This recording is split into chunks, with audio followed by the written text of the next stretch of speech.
오늘 지휘 선생님은 또 회사에 급한 출장이 있어서 회사 일로 오늘 오시질 못했고요. 반주자 역시 집안일로 오늘 참석을 못했습니다. 아까 우리 헌금 찬양 우쿨렐레 우리 찬양팀인데요. 참 저 팀만 보면 늘 참 대단하다. 저 팀이 아주 수년 동안 계속 자기들이 이렇게 돈을 내서 레슨을 받고 강사님 모셔다가 하고 몇 년 하다가 말겠지 그런 마음도 있었어요. 제가 이렇게 지켜볼 때. 그런데 아주 끊이지 않고 연습을 하고 아주 참 좋은 모습으로 찬양하는 팀이 됐습니다. 너무 감사해요. 이렇게 변함없이 한다는 게 참 중요한 것 같아요. 우리가 뭐 좀 하다가 그냥 그만두고 하는 일이 참 많은데, 자, 우리 우쿨렐레 찬양팀을 위해서 다시 한번 뜨겁게 박수 한번 해주세요. 감사합니다. 지난 수요일 날 그동안 했던 여호와 행적 찾기 21일 동안의 기도가 다 마쳐졌습니다. 그동안 새벽 찬바람을 뚫고 이 자리에 나와 아침마다 엎드려 기도하신 모든 분들 감사를 드립니다. 신앙생활의 기본은 뭐니 해도 기도와 말씀이죠. 여기서 떠난 그 어떤 행위도 신앙에 도움이 안 됩니다. 기도와 말씀이 뒷받침되어지지 않으면, 즉 예배가 뒷받침되어지지 않으면 예배 없는, 즉 기도 없는, 말씀 없는 봉사는 우리의 신앙생활에 별로 유익이 안 돼요. 그렇기 때문에 여러분 기본을 잘 하십시오. 뭐 굉장한 거 하려고 하지 마시고 한 주간 지내시면서 틈틈이 기도하시고 늘 하루에 잠깐이라도 몇 장이라도 몇 구절이라도 성경 말씀 꼭 한 번씩 들여다보는 습관을 좀 들이세요. 그냥 이렇게 보는 거예요. 아침에 시작할 때 그냥 말씀 이렇게 한번 보고 하루 시작하는 거죠. 또 조용히 하나님 앞에 짧게라도 기도하고 또 틈틈이 여러분 일을 하시다가도 틈틈이 생각나면 하나님 앞에 이렇게 기도하시고 하나님 한번 불러보시고, 이게 아무것도 아닌 것 같아도 실상 신앙생활은 여기에서 뒷받침되는 거예요. 여기 이게 없으면 여러분 일주일에 한 번 와서 여기서 예배 드리는 거 이거가 도움이 되긴 하지만 이것으로만 끝나면 안 된다. 생활 속에서 드리는 기도, 생활에서 드리는 예배, 생활 속에서 묵상하고 음미하는 그 말씀, 이게 실상은 여러분들의 힘이 되는 거예요. 기본이에요. 이게 기본. 성도라면 기본이 이게 돼야 돼. 이게 아무쪼록 이제 한 달 남겨놓은 올해 요 기본으로 한번 좀 다시 돌아가 보세요. 우리가 자동차를 운전하다 보면 가끔 이렇게 졸면 이 차가 지멋대로 차선 밖으로 이렇게 가져요. 요즘은 뭐 좋은 차들이 있어서 차선 밖으로 가면 경고를 해준다고 그러는데, 어쨌든 이렇게 내가 이 신앙의 길로 가다가 뭔가 이 노선에서 내가 가는 길에서 조금 벗어난다 싶으면 빨리 정신 차리고 원래대로 돌아오잖아요. 자동차 운전하다 원래대로 돌아오는 것처럼 이번 한 달 여러분들이 한번 내가 좀 이렇게 곁길로 가지 않았나, 내가 소홀히 한 거는 없나, 잊고 있는 거는 없는가, 이거 한번 돌아보는 이 한 달로 여러분 보내셔서 신년에 좋은 마음으로 준비된 마음으로 새해를 맞이하실 수 있는 여러분이 되시기를 주의 이름으로 축원을 드립니다. 자, 오늘 말씀은 이사야 선지자의 말씀인데요. 이사야 이 서는 제1 이사야, 제2 이사야 뭐 이렇게도 구분을 합니다.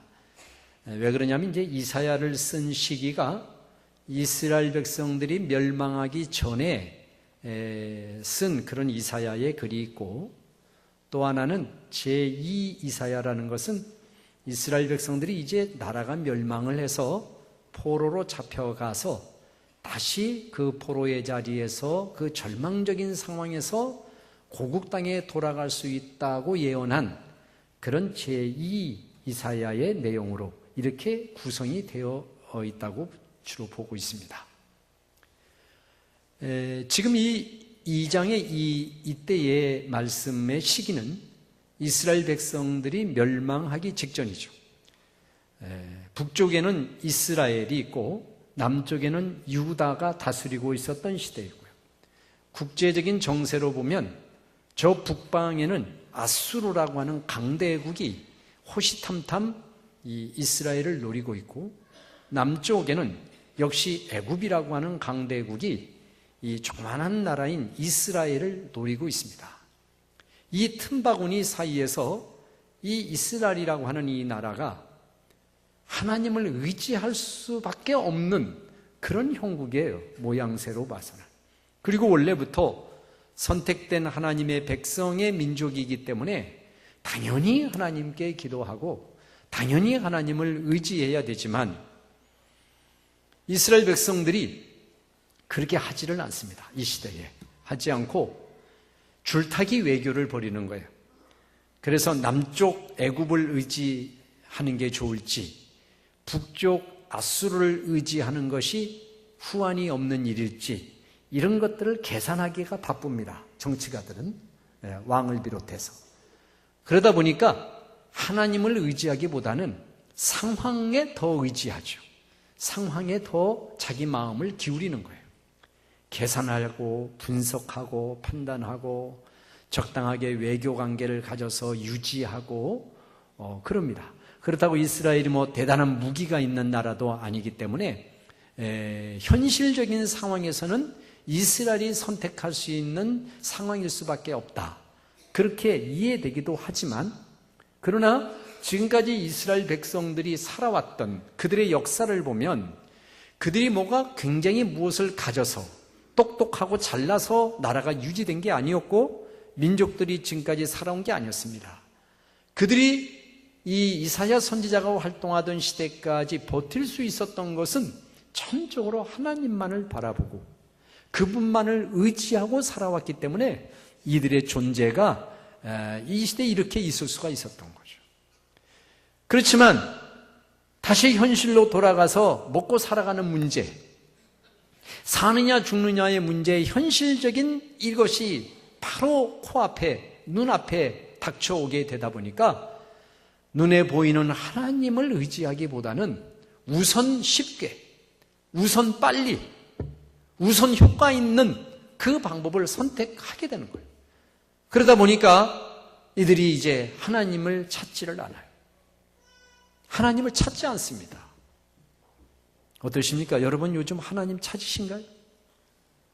하나님 찾고 계십니까? 당연히 뭐 하나님 감사합니다, 이런 당연감사 당연히 해야 되겠지만, 여러분 한번 하나님을 찾는지 지난 일주일 동안 한번 돌아보시면 내가 정말 하나님을 찾았나? 하나님을 찾았나? 심지어 이 당시에는 말이죠, 하나님 앞에 예배 드리는 와요. 예배 드리러는 와요. 여기 1장에도 보니까 이스라엘 백성들이 하나님 앞에 예배를 드리러 나오거든요. 근데 그 나오는 그 모습이 하나님 앞에 나오는 모습이 아니에요. 옷차림새가 아니라는 게 아니고 그 마음이 하나님 앞에 나오는 사람의 마음이 아니란 말이에요. 어디 시장에 뭐 사러 가듯이, 어디 놀러 가듯이, 이웃집 잠깐 가듯이, 그냥 아무 일 없이 배회하듯이 하나님 앞에 나오는 이 사람들의 모습이 바로 그러해요. 기본적으로 하나님을 찾지 않는 상태에서 하나님 앞에 나오니 그 하나님 앞에 나오는 모습이 형식적일 수밖에 없잖아요. 그죠? 마음은 두고 왔는데 마음은 다른 데 두고 왔거든요. 마음은 저 시장에 두고 오고, 마음은 저 백화점에 두고 오고, 마음은 저 사업터에 두고 오고, 마음은 저 일터에 두고 오고, 마음은 자녀에 두고 오고, 집안에다가 두고 왔어. 하나님 앞에 나오는 사람의 마음으로는 안 나와. 마음 없는, 영혼 없는 몸으로 와서 하나님 앞에 예배를 드린다고 하는 거예요. 그러니까 하나님께서 나오는 이 백성들의 모습을 이렇게 보면서 막 안타까운 거예요. 마음이 안타까운 거예요. 안타깝다 못해서 이런 일들이 계속 반복하면서도 하나님을 찾지 않으니까 하나님이 화가 나셨어. 그래서 이사야 선지자를 통하여서 너희가 드리는 예배의 실체가 뭔가를 일깨워 주셔요. 그래서 1장의 말씀을 쭉 보면은 하나님께서 내가 너희들이 나한테 와가지고 드리는 그 예배는 예배가 아니다. 너희들이 내 앞에서 와서 드리는 제물, 송아지를 드리고 엄청난 제물을 드린다 한들 나는 그것에 마음이 움직이지 않는다. 너의 이름을 꼭꼭 박아 써가지고 내가 이거 드렸습니다 아무리 해도 내가 너희들의 예물에 대해서는 내가 이제 코가 찔렸다. 그 냄새에 찔렸다. 너희들이 와서 나한테 예물을 드린다고 짐승을 잡아가지고 와서 여기서 각을 뜨고 여기 피를 뿌리고 여기에 불태운다고 하더라도 나는 이제 그 냄새 맡는 것에 내가 질려가지고 너희들이 나한테 드려야 될 진정한 예배의 향기는 내가 맡을 수가 없고 짐승이 불태워 죽어버리는 그 냄새와 피냄새만 진동하니 어찌 그것이 나에게 드리는 예배라고 할 수 있으며 제물이라고 할 수 있겠냐. 나 그거 신물난다. 너희들이 나 앞에 오는 것이 아니라 너희는 마당만 밟는 사람이구나. 그렇게 하나님께서 이사야를 통하여서 그들의 잘못된 신앙을 지적을 하고 있습니다. 저들의 삶이 예배가 없다 보니까 예배가 없으니까 실상 나라를 지키는 그 주체가 하나님이심에도 불구하고 하나님을 찾지를 않는 거예요. 예배가 없으니까, 기도가 없으니까 생활 속에 하나님께 기도를 안 드리고 생활 속에 주시는 하나님의 말씀에 귀를 기울이지 아니하니까 그게 없으니까 하나님을 의지하지 않죠. 여러분, 기도라는 게 뭡니까? 기도라는 것은 내가 필요한 것을 구하는 게 쉬운 의미에서의 기도예요. 일반적인 기도죠. 이 땅에 있는 모든 기도의 형태가 그런 거죠. 나의 필요를 하나님께 구하는 거, 내가 믿는 신에게 구하는 거, 그게 기도예요. 그러나 엄밀한 의미에서 기도는 내가 하나님께 말하는 게 아니라 하나님이 말하는 말씀을 듣는 게 기도입니다. 믿으시기를 축원합니다. 그게 기도입니다. 듣기를 잘해야 되는 거예요. 그래서 기도는 그 하나님의 말씀을 듣기 위하여 내 마음을 비우는 과정이 그게 바로 기도라는 거예요. 기도가 그렇게 되지 않으면 그냥 내 것만 쏟아놓고 가버리는 거예요. 푸념만 하고 마는 거예요. 내 사정만 얘기하고 끝나는 거예요. 당연히 하나님이 들으시겠지 하겠지만 하나님은 당연히 듣지 않으셔요. 그런 것은. 왜? 나의 속에 있는 것들을 채우기 위하여서는 내 마음을 열어야 되고 하나님의 소리를 듣기 위해서는 내 마음에 침묵을 해야 하나님의 소리를 듣습니다. 내 마음이 번거롭고 요란하고 정신없고 말이죠. 하나님 앞에 남아도 마음은 다른 데가 있고요. 다른 곳으로 채워지고요. 기도하는 순간에도 딴 생각을 품고 있고요. 이런데 어떻게 하나님의 소리를 들을 수가 있겠습니까? 기도한다고 10분, 20분, 30분, 몇십 분 앉아 있어도 예배 드린다고 1시간을 앉아 있어도 내 마음을 지금 딴 곳에 두고 있는데 어떻게 하나님의 소리를 들을 수가 있겠어요? 그렇기 때문에 중요한 것은 기도는 하나님의 소리를 듣는 거다. 하나님의 소리를 듣기 위하여 내 마음문을 그분 앞에 열어놓는 것이 그게 기도다. 할렐루야, 할렐루야. 이런 기도가 우리에게 있어야 되는 거죠. 이사야 선지자가 말씀을 선포하던 이 당시에 이 이스라엘 백성들은 이게 없었다니까요. 이게 사라져버렸어요. 이런 세월이 수십 년이 흘러가고 수백 년이 흘러가요. 하나님이 그래서 드디어 채찍을 드신 거예요. 이거 그냥 두고 볼 수가 없다. 이제는 때가 됐구나 하고 이제 결국은 이방 사람을 들어서 수치를 당하게 하죠. 수치를 당하는 거예요. 땅이 유린되고 백성들이 다 잡혀가고 죽고 내 형제 자매가 다 뿔뿔이 흩어지고 우리 6.25 동란처럼 그렇게 되는 거예요. 하나님의 채찍을 들게 하셔서는 안 된다. 우리의 신앙이 하나님으로 하여금 막대기를 들게 해서는 안 되는데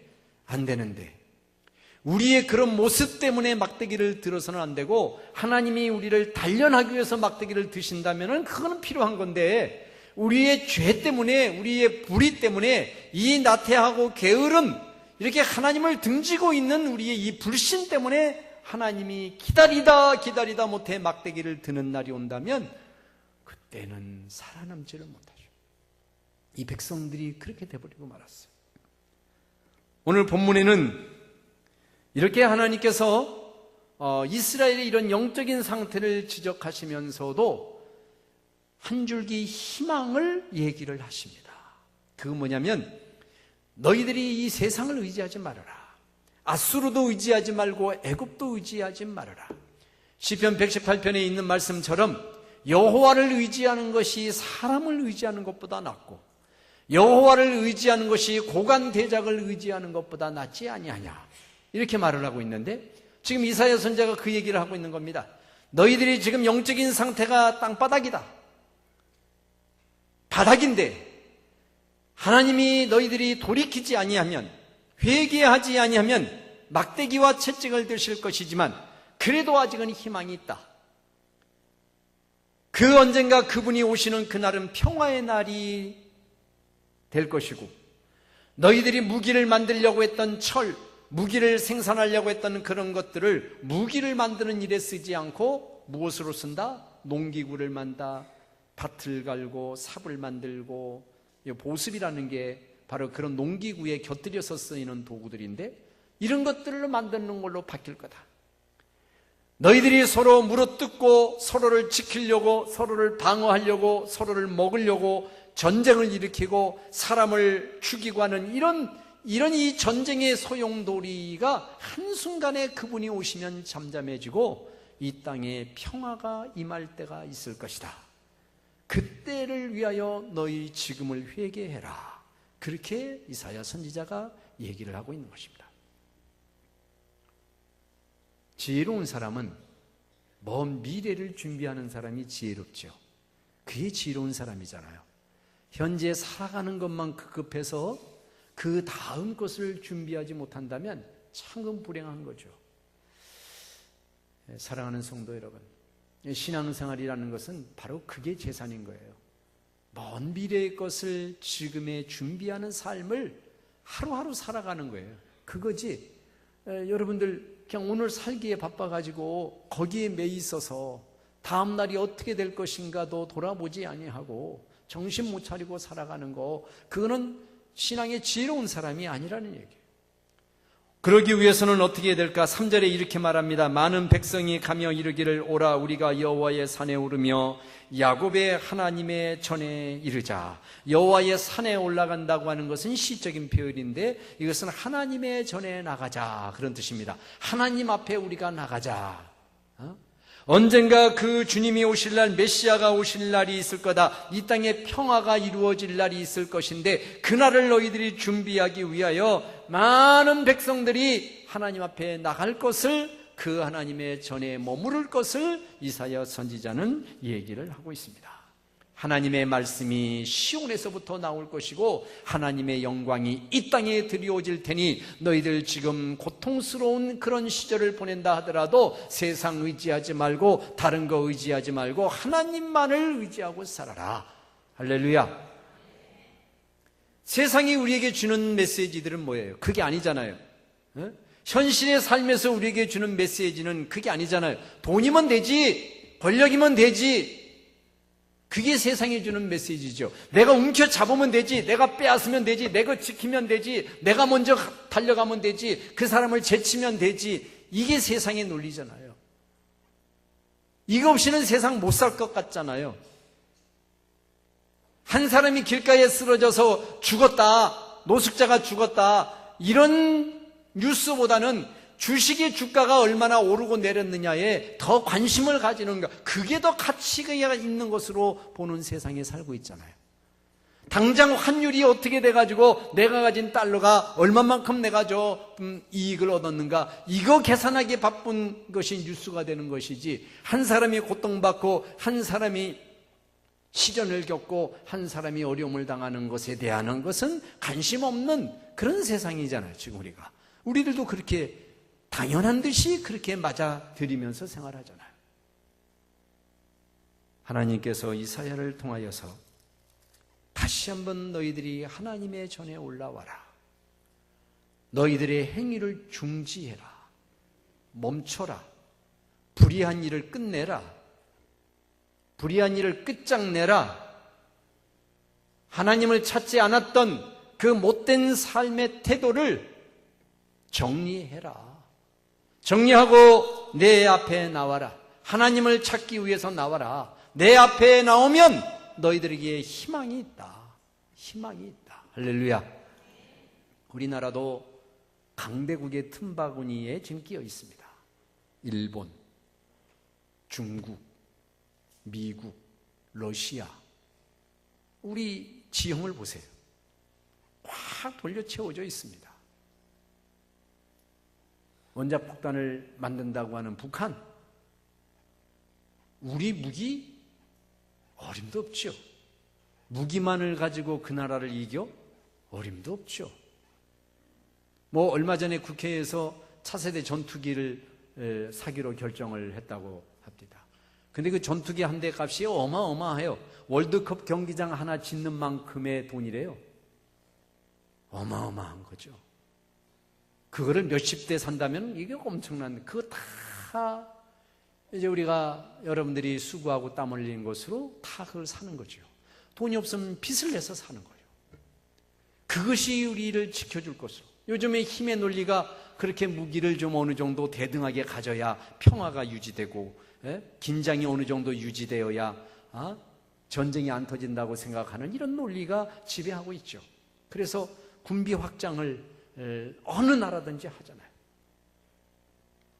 그게 당연한 듯이 여겨지는 세상이에요. 근데 그런 것과 상관없이 하나님은 지금 우리에게 뭐라고 말씀하시냐면 평화를 얘기하는 거예요. 평화는 그렇게 해서 얻어지는 게 아니다. 너희의 삶의 행복은 그런 것에서 찾는 것이 아니다. 내가 오늘 하루 얻는 양식, 내가 오늘 꼭 얻어야 하는 그 양식, 그것을 위해서만 살지 말아라. 너를 주관하고 날아다니는 새들도 먹이시고 입히시고 들에 백화 있는 아네몬의 꽃도 하나님이 다 이렇게 아름답게 키우시는데 그 하나님을 너희들이 바라봐라. 그게 너희들이 드려야 할 진정한 예배다. 이렇게 말씀하십니다. 이제 12월, 오늘이 대강절 첫째 주죠. 대강절은 주님이 오시는 것을 기다리는 절기입니다. 단순히 오신 것을 기다리는 것이 아니라 이 거친 땅에 평화가 임하기를, 전쟁이 하루도 그칠 날이 없는 내 마음에 주의 평화가 임하기를 기다리는 그 절기가 대강절입니다. 여러분들이 12월 한 달 그렇게 주님을 기다리는 마음으로 주 앞에 나가 주의 소리를 듣겠다는 그런 심정으로 기도하는 사람의 모습으로 그 주님이 오신 날을 준비하고 기다리셔서 주의 영이 여러분의 마음속에 평화로 임하고 주의 성령이 여러분 마음속에 큰 기쁨과 즐거움과 힘으로 임하는 그 놀라운 증거들이 가득히 얻으시는 이번 한 달이 되시기를 주님의 이름으로 축원을 드립니다. 우리 다 같이 통성으로 하나님 앞에 기도하겠습니다. 오늘 주신 말씀을 기록하면서 평화로우신 우리 주님 내 마음속에 오시옵소서. 주의 영이여 내 마음에 충만하게 하시옵소서. 하나님의 음성을 날마다 듣는 예배의 삶을 살게 하옵소서. 잘못된 것 정리하고 기본으로 돌아가는 우리가 되게 하옵소서. 우리 다 같이 통성으로 기도합니다. 은혜로우신 아버지 하나님, 주의 은혜와 사랑을 감사합니다. 오늘도 저희들 주님 앞에 예배하면서 결코 잃어버리지 말아야 할 예배, 결코 잃어버리지 아니할 기도와 말씀에 대하여 돌아봅니다. 우리의 삶의 날마다 하나님을 찾게 하옵소서. 세상을 의지하고 수단을 의지하고 방법만 의지하면 될 것 같은 그런 거짓 메시지를 듣고 우리가 살아가고 있는데, 하나님 다시 한번 하나님의 소리에 귀를 기울이셔서 우리를 치리하시고 다스려 주시는 그 하나님, 평화의 왕으로 오시는 그 하나님, 내 마음의 모든 전쟁을 다 종식시켜버리고 내 마음의 거친 마음을 부드럽게 하며 조급한 마음에 여유를 주시고 우리 마음을 부요하게 하실 그 하나님을 신뢰하고 의지하는 저희를 되게 하여 주시기를 원하옵고 기도합니다. 이제 이번 12월 한 달 동안 주님 오심을 대망하는 성탄절을 기다리는 우리의 심정이 주님의 음성을 기다리고 주님의 은혜를 기다리고 주님의 능력을 기다리고 주님의 충만하심을 기다리는 그런 한 달이 되게 하여 주셔서 이번 한 달 주님 앞에 잘 믿음의 그릇을 준비하여 2014년 축복의 한 해로 맞아들일 수 있는 귀한 한 달이 될 수 있도록 모든 성도들 위해 함께하여 주시옵소서. 예수님의 이름으로 기도합니다.